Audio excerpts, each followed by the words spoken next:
How come nobody told me? But it's like this many. We make a mistake. I'm sure you're pretty good. I'm precise, but I'm slow. That's what's going to bite you. Like, really? Quite a few scenarios where people were standing in front of me, veins popping out and cussing at me. Let's do the test again. Let's break it down together. Let's identify if it's a test problem, we'll figure that out. If it's a manufacturing problem, we'll figure that. If it's an installation, we'll figure that.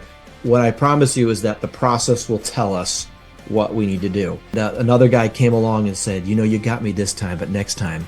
I was just like, look, I'm really, Oh my God. I'm just a messenger and I'm trying to help. Welcome to the Medium Voltage Experts Podcast. I am Mario de Alba, your host. I'm also the CEO and co-founder of Electric App Inc. or electricapp.com. We consider ourselves at Electric App the medium voltage easy button. We think we're experts in medium voltage. And it's not just because of everything we know, but because of the network and the people that we know in the industry. I've decided to interview some of these experts. So join me in getting to know these bright minds and have fun. Okay, subscribe. Well, I'm going to start by just asking Ben Lanz. Who is Ben Lanz? What's your background? Where are you from? Do you have a family? What's your study? Tell us about us. Okay, About the you. Ben Lanz story. So if I go back far enough, I come from a farming community in Connecticut. So both sides of my family were farmers. I grew up on my cousins had a dairy farm. I worked for them. So my experience is very hands-on. My dad was an electrician. Didn't really get involved in the medium voltage. They had splicers come in and do the splicing, but he always told me about it, paper and lead cable systems for industrial applications, Pratt& and Whitney, United Technologies. So, but I grew up doing electrical work. I don't remember the first time I twisted a wire nut. My dad brought me along, so I learned the trade. And that's how I put myself through school. I ended up moving along into an electrical apprenticeship, working for a contractor, and put myself through school, electrical engineering. And I went to the University of Connecticut, where I met Dr. Matt Mashikian, who was the Okay. director of installation research. And he had some fantastic ideas. And he was one of those teachers who, he was a PhD, but you knew he knew his material. He wasn't hiding behind the title. He could explain things in very simple terms and really captivated my attention.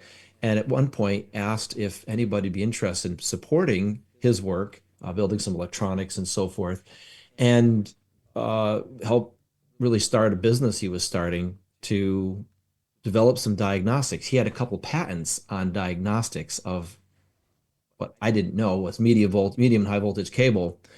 And that was in 1997. Oh, okay. And So in not that 97, long ago. I mean, we're only yeah, talking like, what, 25 years ago? yeah, that's right. 27? That's right. Okay. So, while I've been in the industry for almost 30, part of that I would include my electrician and estimation and project management days. Now, when I took a semester off, I took the summer and a fall break in 97 and helped him start a business. I didn't know that it was going to become something, but he was developing the technology to really scan underground cable to provide a foot by foot, meter by meter profile. And he was doing something that, first of all, he was 60, almost 65 at the time. Most people are going golfing and fishing. He was starting a business that everybody said, no one has done a business this way. No one has created a business doing just testing on medium and high voltage cable. Um, and with a technology that literally they hired a consultant to come in a few years before, and he was an expert in so-called this partial discharge, right? This approach that all the cable and accessory manufacturers use to as a quality control tool for all their products. Expert in this field, and he came in and said, "What you're trying to do is impossible." So basically, told the university stop funding him. So, So say a utility back in right, 97 They wanted to test an underground system. Hmm. What was their method at the time? What were they doing? Yeah. So, Were they so testing? I'm assuming they were to some right. So degree. Dr. Matt Mashikian was a utility engineer. So that's where he came from. He Okay. went back to school for his master's and PhD, and then came to the University of Connecticut. So he had a very hands-on experience from a utility standpoint. And when he was in the 1960s, when he was involved, it was just the DC high pot. That's all they had. And that test made sense because for paper insulated cables, the failure mechanism is predominantly conduction, and a DC test is very sensitive to conduction. So the test was performed in the factory and they performed the test in the field. It's just that in the 1970s, all the manufacturers, or even 60s, when they switched over to plastic and rubber solid dielectric insulation, all the manufacturers switched over to a partial discharge based quality control process on the design At the phase of factory, products at the factory. not in the field. But in the field, we kept doing DC high pack because that's all we had. Back in like 2016 when I was working for 3M, Mm, I remember being in the field and the guys doing DC high pot. So mm. that DC high pot has been around for a really long time then. Oh, sure. It's simple, it's small, it's light. And for paper insulated cables, it made sense and it still makes sense. It's just that you can get down to a sandwich bag thickness of material and still withstand a pretty significant DC high pot. So these materials don't conduct even at very thin layers. So trying to use a test that detects conduction when there is no appreciable conduction is just about useless. You can detect shorts, and that's useful. So if Okay. the cable's failed, it's still a useful test. And I'd say don't even go over the operating voltage for that. But the test that they were using back in the 60s and 70s was, again, useful for paper, not so useful for plastic and rubber, unless the cable system's already failed and you're looking for conduction shorts. So Matt Mashikian had this idea. He was being funded by a number of utilities to solve the problem of power cable reliability, to be able to assess what the integrity of the assets were and compare the results to the manufacturer's quality control test.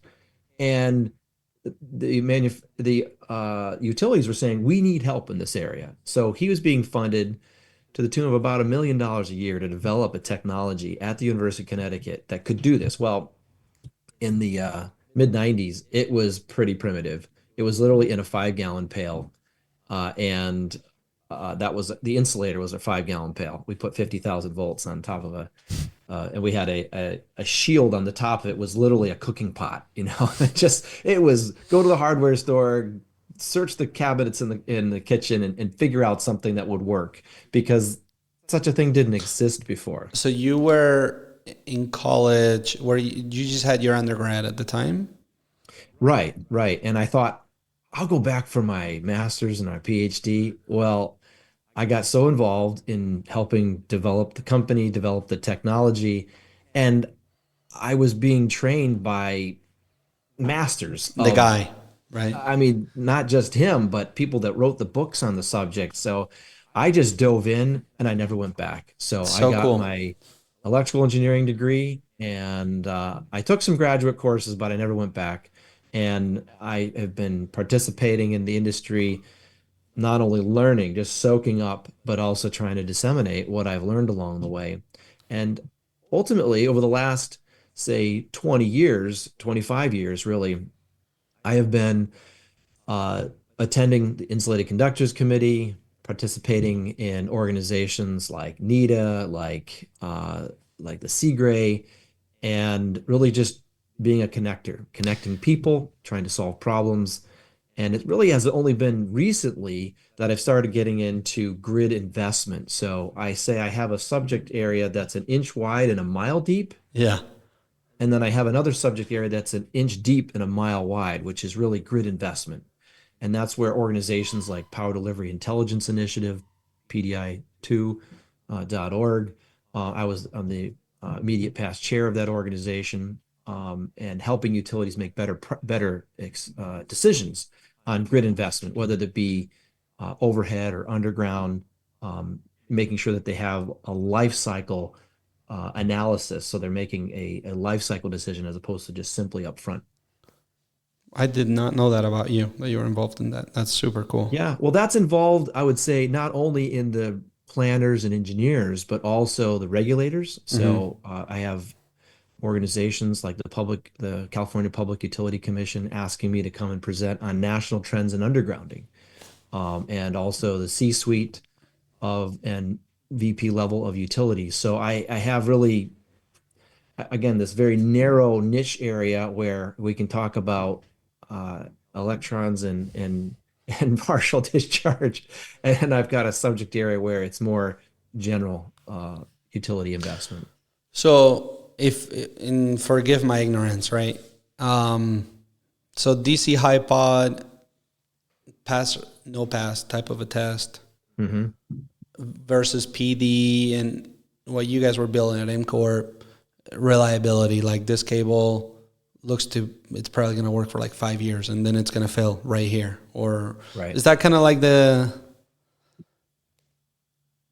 You mean as thesis? far as the different types of tests that are available? Yeah. And then, yeah, is that sort of like a good summary, what you guys were trying to do field wise? And then, Oh, right. We were trying to, the manufacturers have been doing, every joint and termination when it's being designed is mhm. put through, say, extreme temperature, and then they do a PD test. And then they put it through extreme voltage, then they do a PD test. They do, in some cases, actually mechanical bending. I think one of the companies was actually doing some super cooling on the components to see thermomechanically how they survive. And then you do a PD test. Why?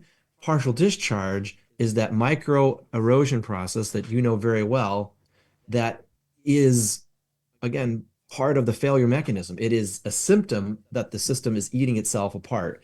And the manufacturers have been using it for design and quality control for the last, well, 50 something years. It's only been, I would say, the last decade that we've really started using it in the field. And we've played a large part in that, bringing that to the marketplace in a way that's directly comparable with that manufacturer's quality control as opposed, from the design and, as you know, from a quality control standpoint, as it leaves the factory. Every reel, joint, and termination that's pre-built is tested this way. So I we set didn't, out to be able to repeat that process in the field, and I'm very happy to say that we figured out how to do it. And now, with the company that was recently acquired by Osmos, which I work for Osmos now, ImCorp has on the order of 300,000 cable systems that we've tested in 17 countries and 49 states, and done thousands, uh, on the order of 10,000 dissections of defects on their way to failure. So not only do we have the technology to scan to find the location of the thing of the problem, we've been able to cut them out and take pictures of them and be able to explain them to people and show them when the manufacturer says, hey, make a straight cutback, or clean, and make sure it's clean, or make sure this component's set in the right position. We can actually show pictures of the wrong position. We can show pictures of contamination. We can show pictures of a crooked cutback. That gives people a visual, because a lot of, if you go back to my early days when I was an electrician, I learned by seeing, by doing. And if somebody gives me 8 pages of instruction, like or maybe more, I mean a dozen pages, like a 3M splice or something, mhm. I wouldn't be the first one to read it all. I mean, that Right. wasn't my go-to. And I found that as we do a lot of training in the industry, that's very common. People Yeah. learn by seeing, and because we had the technology to find the issues, we were able to show people. And I can't tell you how many splicers have come to me and said, if I would have known that that was an issue, that that's a defect, I could have fixed it right away. I have the skill set. I just didn't know it was a problem. And that's one of my passions, as an outgrowth of this work that we've done with the assessment technology, with the testing technology, be able to show people what a defect looks like and help them be able to self-identify the defects and fix them as they install. And it's been very exciting to see a ramp in the industry in the quality uh, you could pick an industry like the wind or the solar industry, and we have Mm-hmm. just seen an incredible improvement just because they have feedback to know, oh, that doesn't work. Okay, I didn't know that. Now, next time I see that problem, I'll fix it. Yeah. I I'm curious to hear your take on, because when it comes to partial discharge, so it sounds like you guys were really the pioneers to make that available in the field to the To masses. commercialize it in a large scale way, Yeah. I don't know of anyone else that's hit. There's a couple How's people that maybe hit a couple thousand cable systems assessed, but you're not in the hundreds of thousands. how is a VLF test different? Yeah, well, there's actually a couple different types of tests, and under the Osmos utility services, we've performed all the tests with our Okay. customers. I mean, you can pretty much name the test, and we've done it probably in our lab and in the field, and sometimes both. So that's one of the values that we're providing the industry. Not only can we provide all these different tests, we can show people data to say this test is going to give you this, whereas this test is going to give you this, right? So, and that's one of the big pieces that's missing. So when you say, tell me about the difference between different types of tests like VLF. I don't know anything about testing. Like legit VLF, HiPod. I guess I do understand a little bit. Why does the HiPod hurt the cable so much? Well, when it comes down to it, the basic function is that you're just putting stress Just feeling it, on right? something. Like, and Yeah. see if So it the only pops. way a high pot can tell you that there's something wrong, the traditional high pot, is that something has to blow up. Okay. Which means you bring it to failure. So think about this. I like to use the heart patient analogy. It's really simple, but think about putting a heart patient on a treadmill and don't hook up the EKG, and the medical staff has to leave the room for what's the high pot duration? 15 minutes, half an hour, an hour. Okay. So they come back after half an hour. And if the patient's dead, they say that patient was bad. They had a problem. But if the patient survives and they're bent over, even if they're bent over, wheezing, having a heart attack, because they didn't die, they get to leave the office. That's a hypo. That's All right. crazy.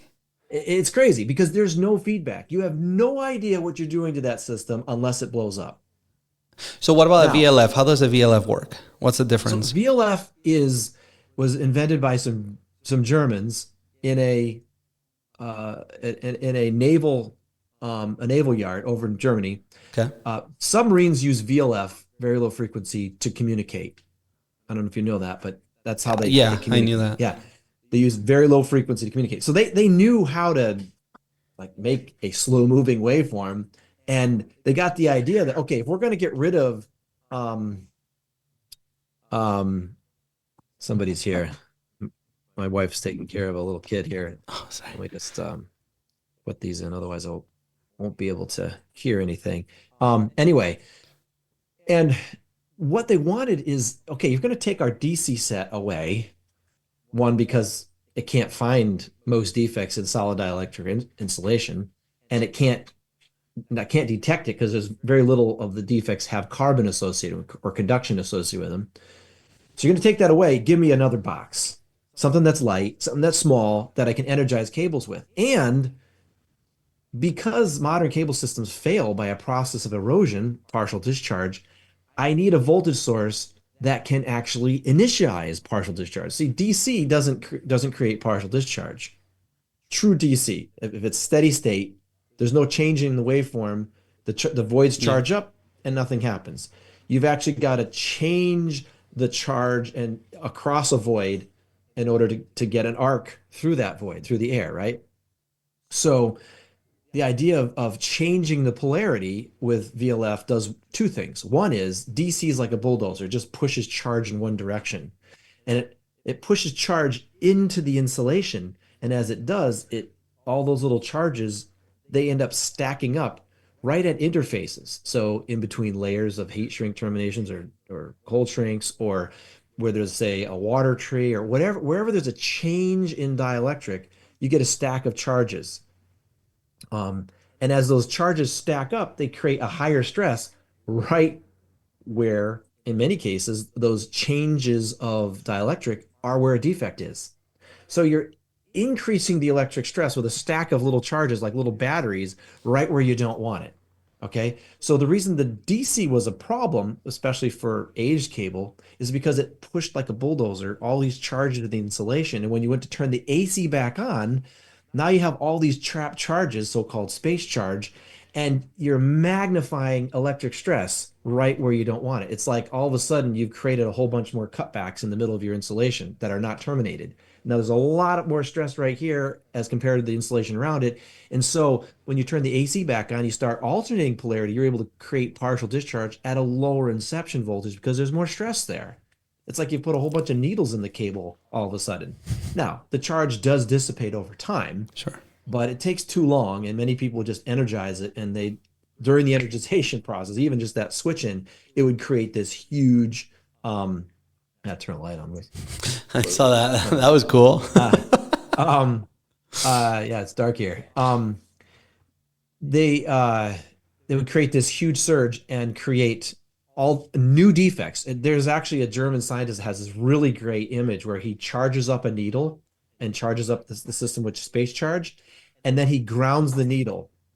And this huge electrical tree just comes shooting out of the needle. It doesn't fail the insulation, but just go boom. It appears right there. And that's what was happening to these aged cables. They would say, pass DC, and they'd ground it. And just the fact of grounding it, like it yanks all this charge out and rips the insulation. And so they'd create all these defects and they had no idea. So they created that situation. And they turned the AC back on, and now all of a sudden it's discharging at a lower inception voltage. It just made a mess of the cable.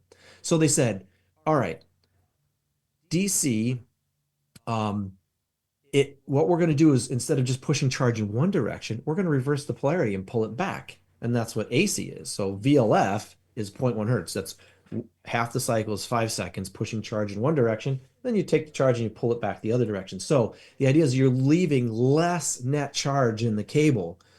You still leave some because it's so slow. It's just, 5 second ramp. We're talking about electrons and particles that can move. That's a forever time. Yeah. 5 seconds is forever for those particles to move, but you're leaving less behind, and that's a good thing. So VLF, the idea was, and this is where some of the misnomer came from. They would say, I remember advertisements, AC high pot without degradation, and it's like, okay, that's warped because you're creating partial discharge. Partial discharge, if you leave it on long enough, is going to drill through the insulation. So yes, you are deteriorating the cable if there's partial discharge. But where the degradation whole conversation came from is that I'm not pushing as much space charge into the cable. So I'm not creating the scenario where even if I just ground the cable, it's going to create defects, right? So it's less space charge. So therefore I'm degrading the cable less from a space charge standpoint. But if I have a defect, in many cases, VLF will grow it faster because it still does push space charge and it pushes it to the tip of the needle. In fact, if you look at an electrical tree in from VLF, coming from VLF voltage source, versus an electrical tree coming from a 50 or 60 hertz voltage source, the 50, 60 hertz voltage source will create a bush-like electrical tree. It's a very random pattern, whereas an electrical tree coming from a VLF, it's very narrow and needle-like because you keep pushing charge to the tip and advancing just the tip. So it makes a preferential location faster. Back in the 80s, that was considered a really big benefit because the whole idea was I want to fail the cable quickly in a short period of time if there's a defect there. Now, there was all these theories like it puts less space charge, it doesn't deteriorate the cable so fast. If there is a defect, it'll grow it faster. And like somebody would say, it's a Japanese study. 97% of the defects will fail within an hour. Well, the Japanese study had needles stuck in the cable, and they said 97% of the needles failed within an hour. Well, how many defects in cable insulation represent a needle? Like just a very sharp needle? Almost none. Yeah. So the growth rate of a defect from a needle is completely different than if I just cut halfway through the insulation. I mean, I can literally stick. One of our clients did this. we do VLF testing, and they said, well, what's the difference? I, well, let's just shove a nail in the cable and you'll see. And they did. They did shove the nail in the cable, and it didn't even fail on the withstand. The nail, I guess, wasn't sharp enough. So what does VLF do? Well, VLF is just a voltage source. You can do all kinds of things with VLF, just like it's saying, what's a 50 or 60 hertz test? Well, it's a voltage source. You can do PD, you can do power factor, tan delta, you can do withstand, but VLF, DC, and even damped AC, those are all just voltage sources. They're dumb. They put stress on a cable. The question is does it produce a stress that I can use to learn something about the cable? And if someone says, we'll do a VLF test, what they're most likely talking about is a withstand. And what I can tell you is that when we're performing VLF withstand tests, we will fail like 1 in 2,000 cable systems. When I'm measuring partial discharge, I will find substandard performance, which means joints and terminations with PD below 1.5 times operating voltage and separable connectors with PD at or below 1.3, or defect or PD in the cable anywhere up to the highest test voltage, because it's supposed to be PD free to 200 volts per mil. When I energize the cable, 40% of new installs will have at least one substandard component. That's 4 out of 10, right? Yet it's 1 out of 2,000 that I find a problem with VLF. So does PD, what does PD use to, doesn't it use a voltage source? Oh yeah, it uses a voltage source. In fact, you can use a VLF voltage source to energize a cable and measure its response. It's like, what kind of treadmill do you want to use? It's how do you want to stress the system? VLF does 1 cycle every 10 seconds. 50 hertz does 1 cycle, a push and a pull, every every 50 times a second or 60 times a second, right? 60 hertz. Mm-hmm. So it's still going positive, negative, positive. It's just doing it much faster. Now, the point I want to make is that I know that 40% of new installs have PD before you get to 1.5 times operating voltage, okay? VLF tests are performed at 2 times operating voltage, thereabout, which means that most of the time when 40% of the cables will have PD. In fact, some of them will have multiple PD sites. Each one of those sites is capable of deteriorating the insulation once you turn it on, right? Once you get to the certain threshold, partial discharge initializes, it starts eroding insulation. So a VLF test, you're bringing the voltage up, and what you want to happen is one of those PD sites, if it's bad enough, to grow to failure. It's going to go boom, and then you know that there was a problem. Okay, that's great if one of them fails, but what if there's 2 more? And what if none of them fail? That means you're growing those defects to some extent. We don't know how much, because there's nothing measuring how much the growth is happening, right? It's the heart patient that doesn't have the EKG and the medical staff are not standing by. There's no feedback. All I know is that I'm stressing the patient. And 1 out of every 2,000 will have a problem, which means that there's a boatload of cable systems out there that have something pretty substantial, something that wouldn't even meet the minimum expectations coming from the factory, left in the ground. And a VLF test is passing it 99.9% of the time. When I look at the failure rate of systems tested by VLF versus the failure rate of systems that have no test whatsoever, you actually can't even tell the performance difference on new cables.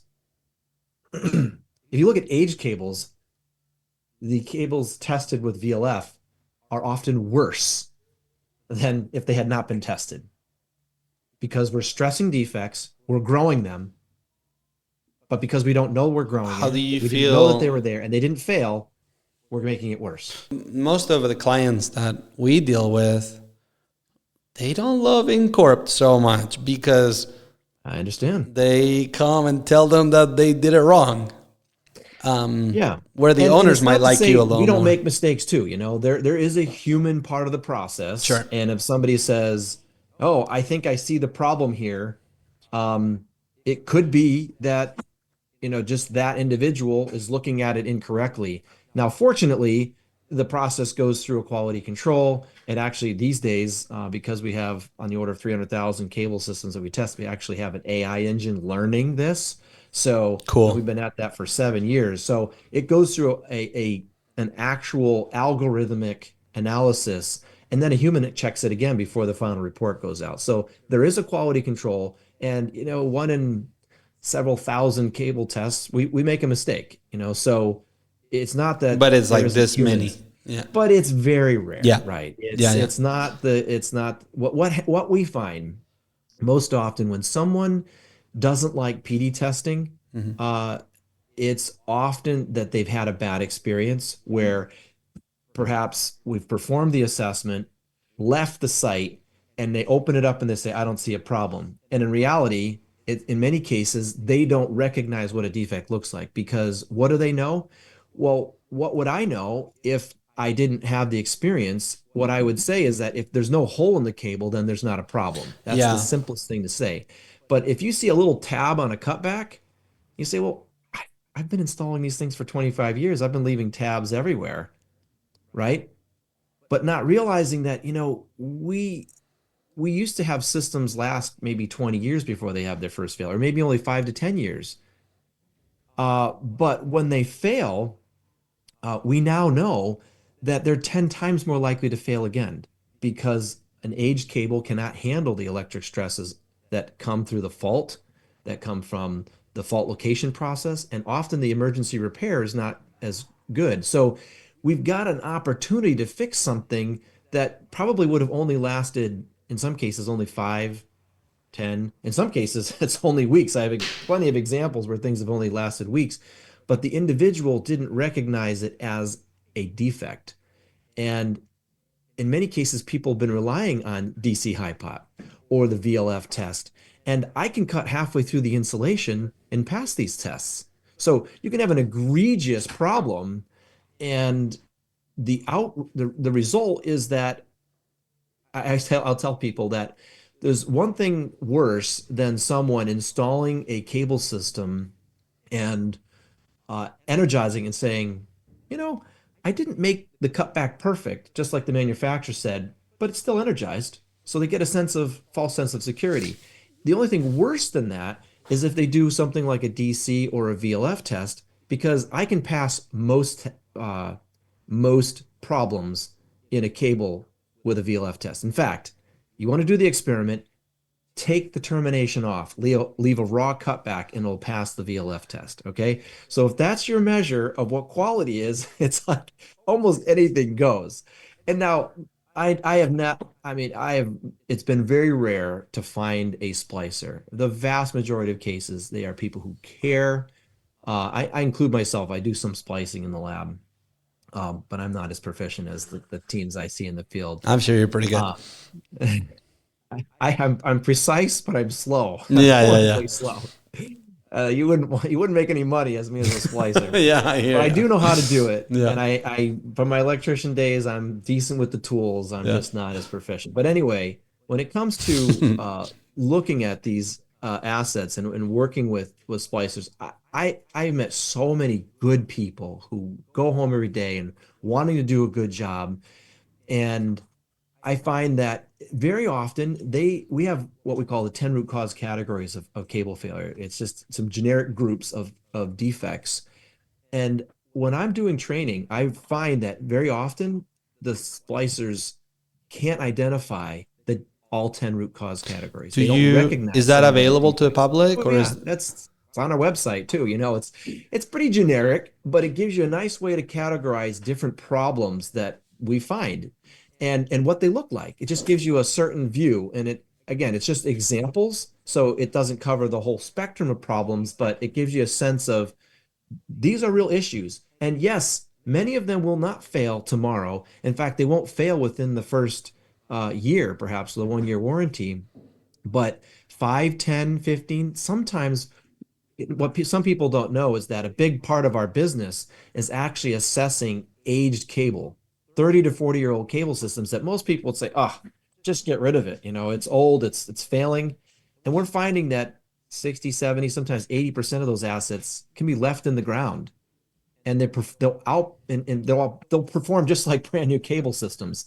So, but what we're finding is the defects that we're finding in these systems many of them have an origin from day one. 30 to 40-year-old cable systems that have Sure. issues that were introduced, whether it be from the manufacturing Would process or the installation process, they're still on their way to failure. So what? that disconnect between I make a little problem here and it's going to fail 20 to 30 years down the road. That information has never been available and it is there now. So when you Hmm. get people who say, "Are you sure that little thing is a problem?" Well, actually, that's the most critical part of the termination. There's 10 times the electric stress right there, where you have the electrostatic ground and electrostatic voltage, right, where it meets the insulation. And if you put a little carbon needle there and now you have a little air void next to it, the stress is going to be super high, right? And you know this. But I Yeah, find but a most lot of people are installers. listening probably don't actually. So Well, I find very often, for example, they get these grease packets and they're like, I've had cases where I've done training and they said, I have never used a grease packet before mhm. on a cold shrink because, well, it slides right over the termination. Why do I need grease? And it's like, I actually got one of the guides for separable connectors and for IEEE to have a section called void filler. So the grease is not just a the grease is not just a mechanical assist, it's also for void filling, right? And the void filling effect, as you know, is critical. But I have some people who just didn't know that you've got to fill the step around the semicon cutback.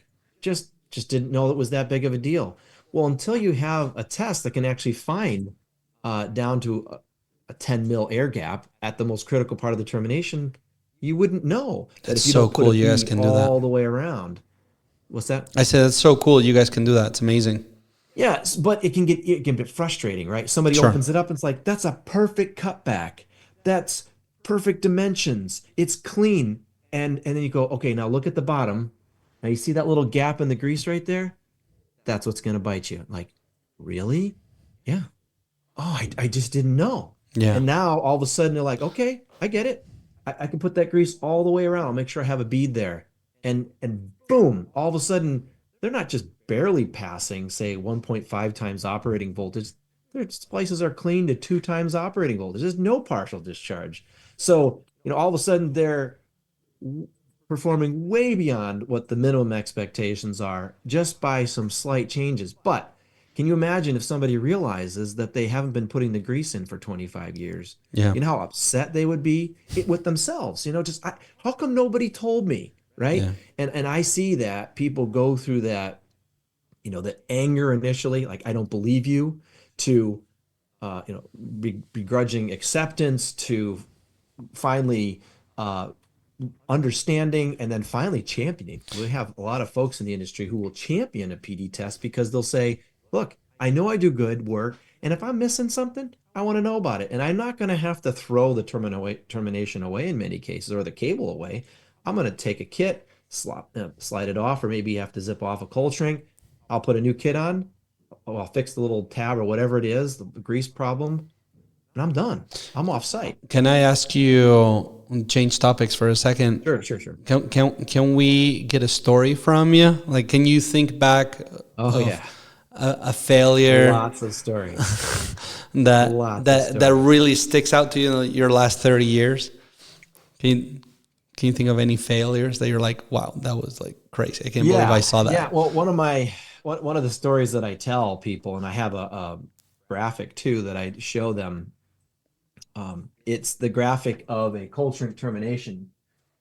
Here's a prop. I'll show you. Okay. So 3M termination, right? It's got the mastic in here. And there's the cutback right there. Hmm. And I've got it opened up so you can see the layers, right?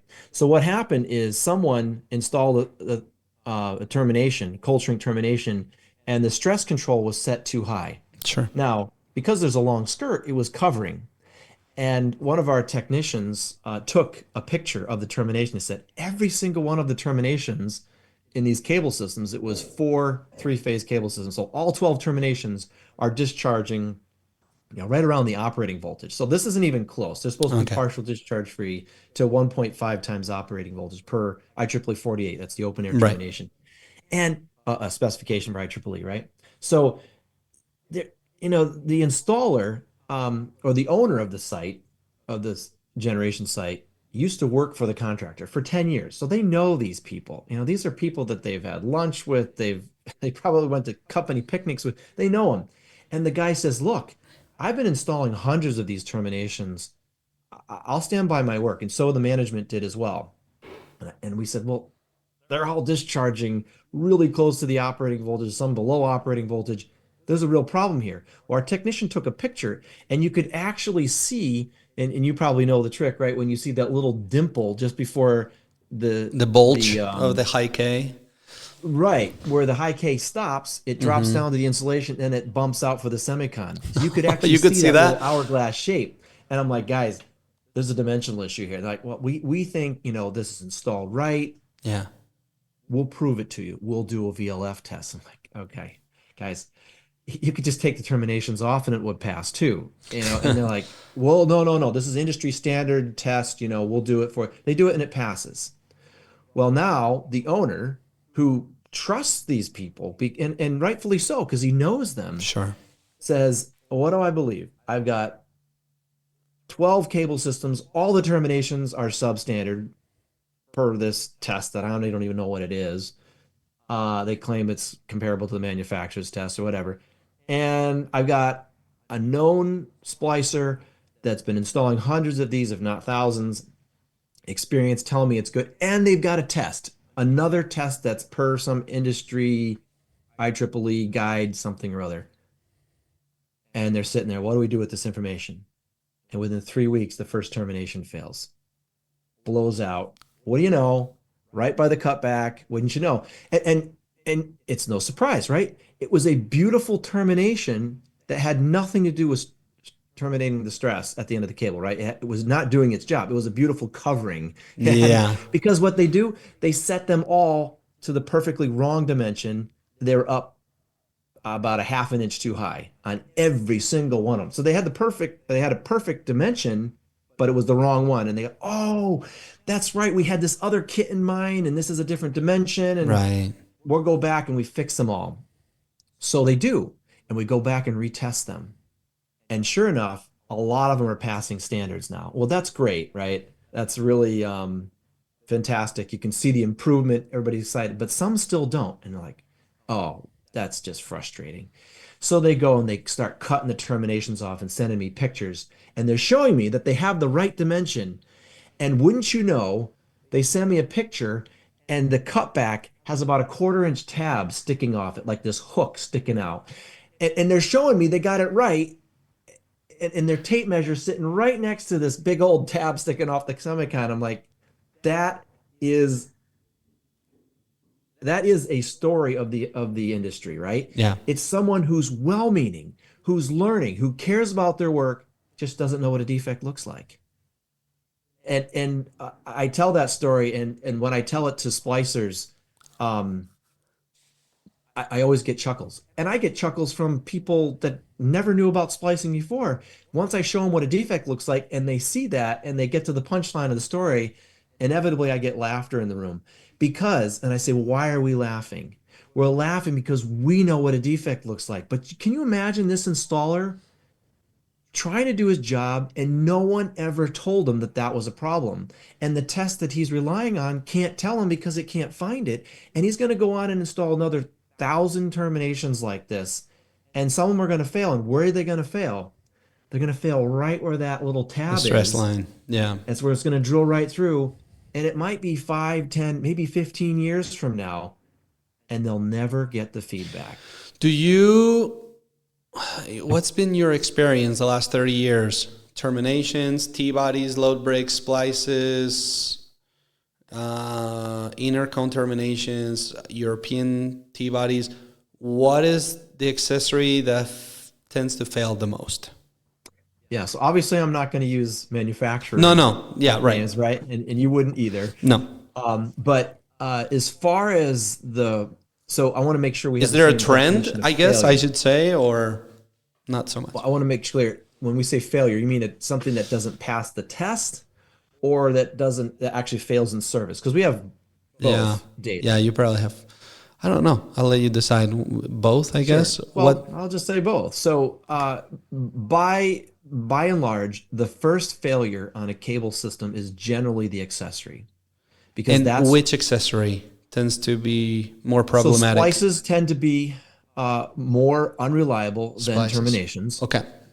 And if you think about it, I've got two cutbacks instead of Right. one. I've got a Faraday cage or some type of dealing with the connector. There's a number of steps, and it all has to do with the human element, right? So anytime we introduce more steps and more human elements into the process, we're going to have more Sure. errors because that's where the challenges are. A lot of these products, although there are defects, and when there are defects, we've been at a utility where the cable adapter, and it's Mm-hmm. not necessarily this brand if you can pick out the brand, but the cable adapter actually had a ridge right here, right where it turns from Mm-hmm. semicon to insulating, and they had hundreds if not thousands in their warehouse, and they had already installed hundreds in service, and they were all had partial discharge at a very low voltage level.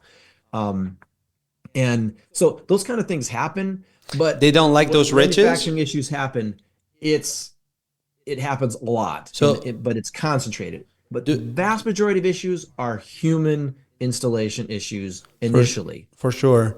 Do they like the adapters with ridge or without ridge better? You mean it's from a performance standpoint? I Because I I I think different manufacturers offer them with or without. Right. I prefer one with a ridge if someone knows how to use it because they're getting a mechanical feedback Mm-hmm. to feeling that bump or that setting, that seating on that cutback. Of course, if they go too far, you have to be able to recognize how it bumps out. And I Sure. think some of the manufacturers actually show that in their instruction. If it's set down too far, it'll actually flare Yeah, out, and bulges. that's good Yeah. visual feedback, right? Because I also just recommend they keep the tape on, so Mm-hmm. that when it sits, it's sitting there, and keep the tape on until you're ready if you're going to do a rejacketing sleeve. So, because sometimes when you put the T-body on, it can slip the cable adapter, and then, that's a problem as well. So, joints perform worse than terminations, uh, and and cables are out. The cable insulation itself typically outperforms the joints and the terminations because of the human element. But Sure.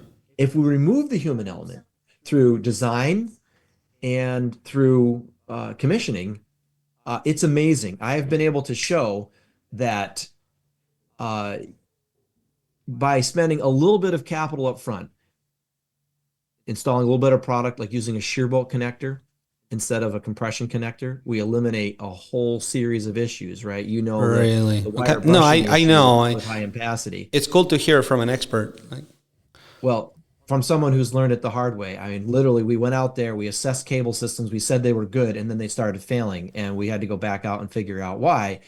And so we have a whole list of about 14 best practices in cable system design that we've come up with.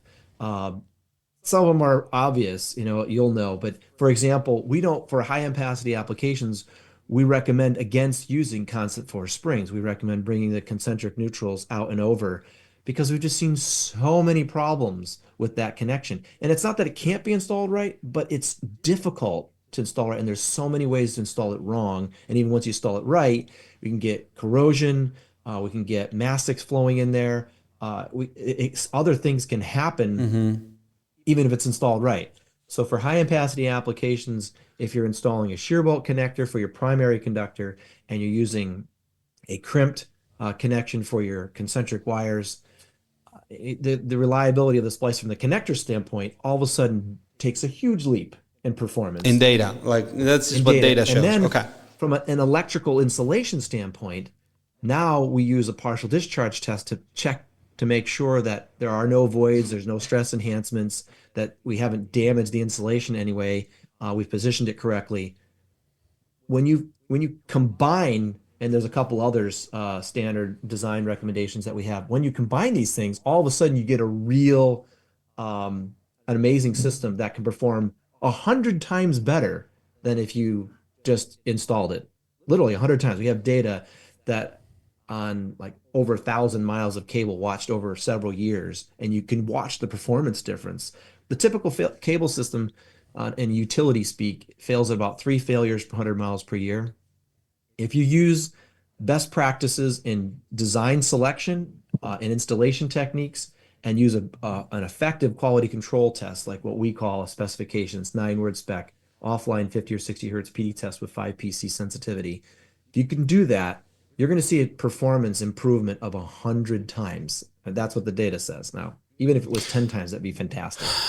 I mean, you could get into some serious liability and litigation threats and stuff like that for manufacturers. But if you think about it, like the data you guys have, it's like the ultimate Reader's Digest ratings on medium voltage products as well as applications. And then if you combine it with user error, if you could dissect your data from user error versus best products out there, best performing, best testing PD, you guys probably have like an incredible set of data.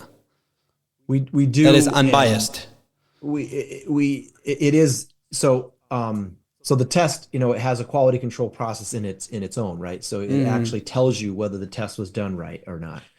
So when we take all the tests that were done right, which most of them are, and I say correct, it's not just correct, but achieve that factory level sensitivity. Sometimes they don't. So it's like 95% of the tests achieve a factory, near factory level sensitivity, meaning they can see all the defects. Sure.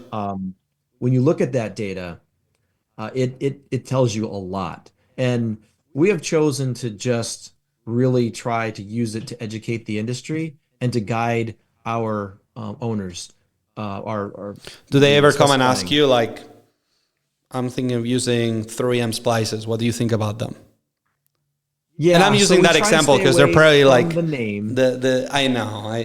But what I can do is I can say I recommend a technology that has an effective and long Faraday cage because that'll give you a big target. Sure. Right? Yeah. And I can tell you, if the stress control is, again, a very large target, that's also a good product. If the product doesn't have a mesh shield over the splice, that's going to be to your advantage for these reasons here. On a concentric, so sure. I give them, and I'm not telling them, but if you use all the facts, you will hone in on a couple brands for that particular application. Now, if you take another application, it'll probably be another brand. You know what's crazy, and I hope I'm hearing mumblings around some of the IEEE standards that they're gonna force different manufacturers to test all the same. Because I'm hearing things like to pass IEEE 404 for joints, some manufacturers are using only copper shear bolts, or not everybody uses the same connector, for example. And some get away from a lot. Like they're claiming IEEE 404 with any crimp when they tested only with a really gigantic heavy mass connector, and then you have failures when they're using crimps in the field. And so I'm excited for the IEEE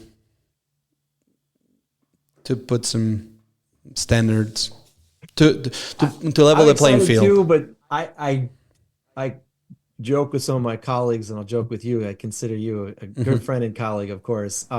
That if we all wait for IEEE, right, they take time. First of all, we'll be retired, or we won't be around, because it just takes forever for IEEE to move. Some of the best practices that we've known for already a decade, IEEE is just starting to wake up to, and unfortunately, one of my mentors would say, if you want to know how somebody's going to vote in IEEE, follow the money.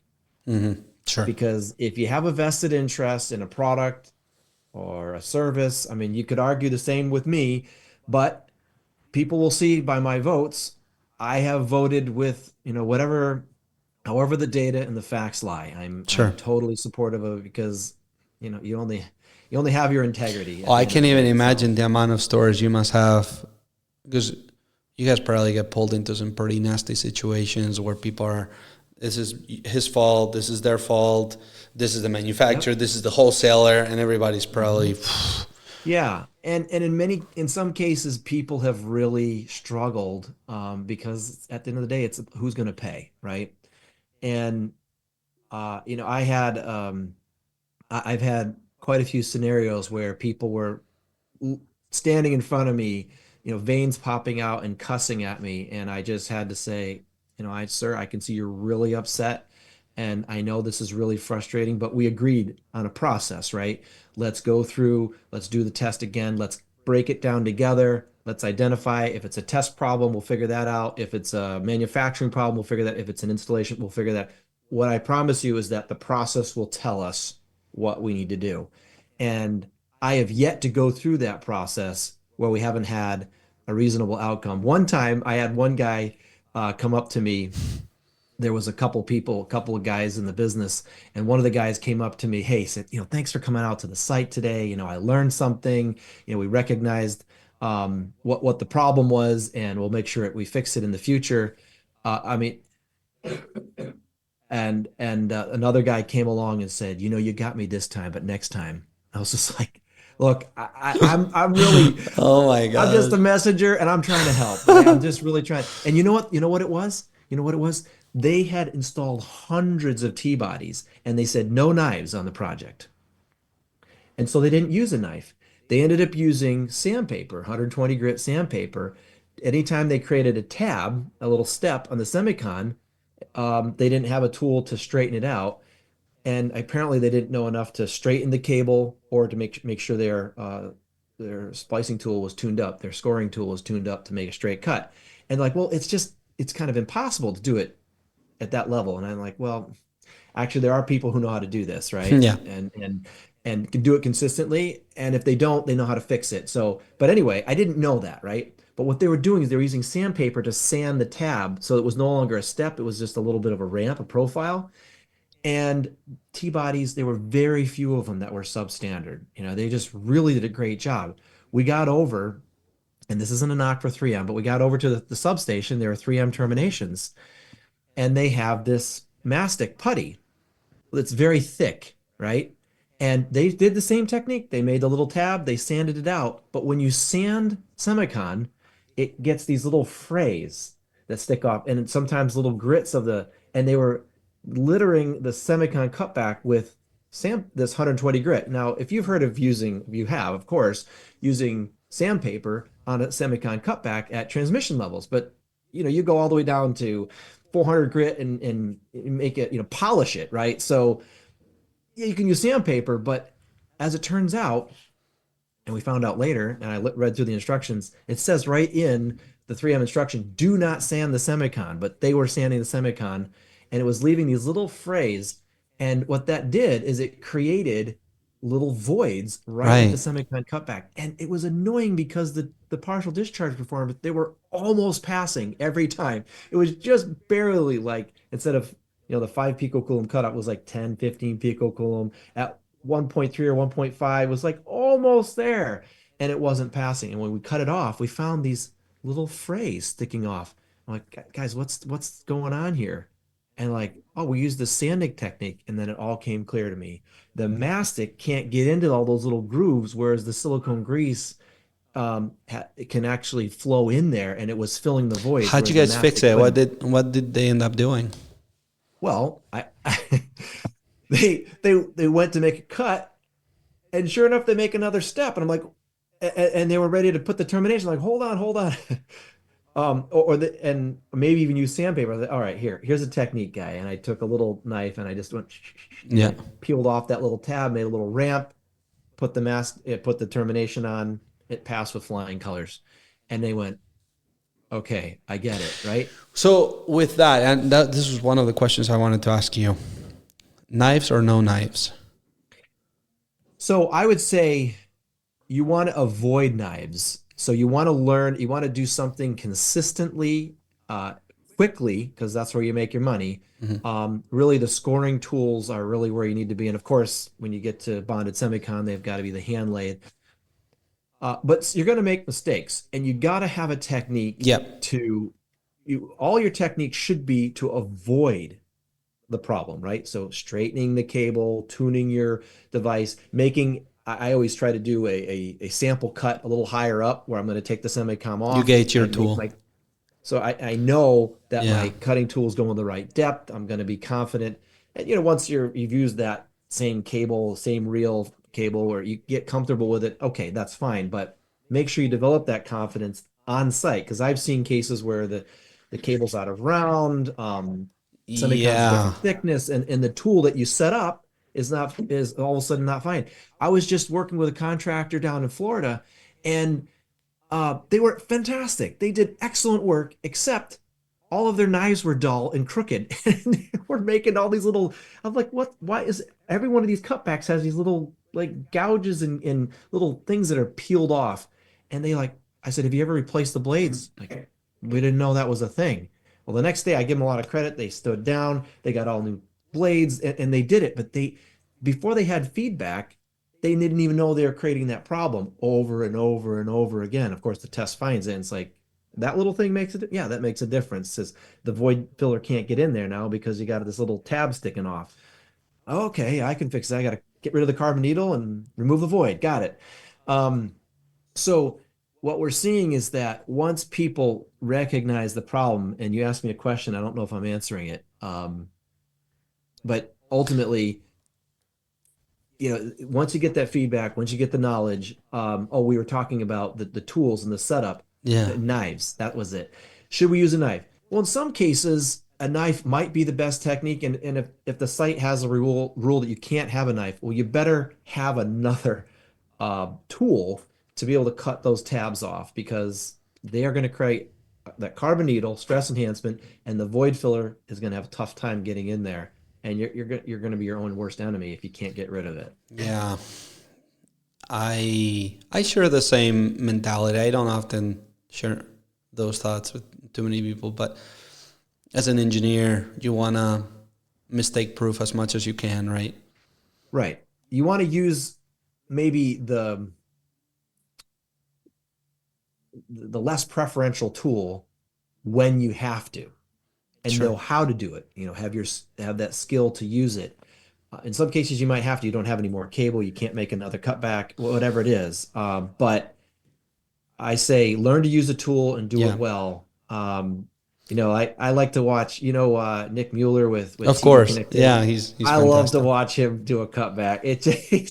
He's like talking to this person over here and he's doing this. Yeah, he's It amazing. just comes out. But he spends a lot of time tuning that thing up. And I could name five others. It's just one example, right? um, that they spend time prepping the cable. And at transmission levels, they put this cable in heaters and they straighten it out. And you get into these large 1500 kc mil cables that are a little bit cold and have been sitting there bent. You just can't make a straight cutback unless you prep the cable. And if somebody doesn't know that, Yeah. they're going to be mad at a PD test for sure. It's been a question in the past. What's your experience? So, say that you're using an EPR cable, a JCN, and the guys, I've gotten calls, panic, like, hey, we took off the jacket, we pulled back the neutrals, and this insulation like has all these grooves. Mm, And now yeah. you have these guys like sanding them down and stuff. Mm, And I'm like, whoa, whoa, whoa, whoa, whoa. Put a heater, a heat, something. right. Let Yeah. let the APR pop out. Right. Sometimes a soft flame. Is there an issue with a soft flame? Like, have you seen ever a cable not pass PD test when there's been a No, flame put to it? no, you would really have to go at it. I Okay. mean, if the thing is that PD is not invisible, right? Unless there's a void inside the insulation that you can't see. But as far as cable prep, anything that's going to cause PD, you can see with your eye.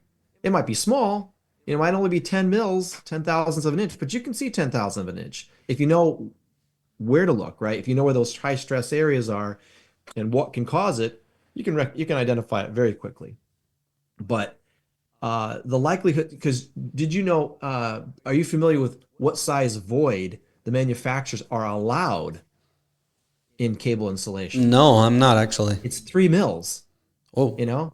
So that's a pretty big void. yeah, Now, that's a obviously, if good it's little in a bubble.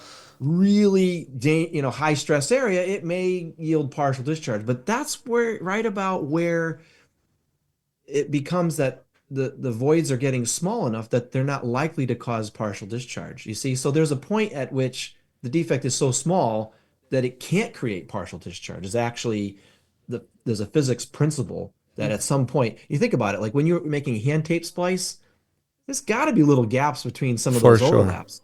But when they're small enough, they can't initialize partial discharge. That's actually something that happens. Is it's mean free path, all this physics stuff that we don't have to worry about. Just the fact that at some point there's diminishing returns. Yeah. So it's not that it's not visible. It has to be most. It's going to be something visible. He's got to know where to look and what to look for. Very cool. Um, you're probably not gonna answer this, but favorite manufacturer? Ah, yeah, I won't answer that for sure. Okay. But to me, and when people ask me, well, how do I vet? Well, certainly I can give you a list of technical parameters that you should look in an accessory, depending on what your application is. I can do that pretty readily. Um, but then I say, who's the manufacturer where you can call somebody and get an answer?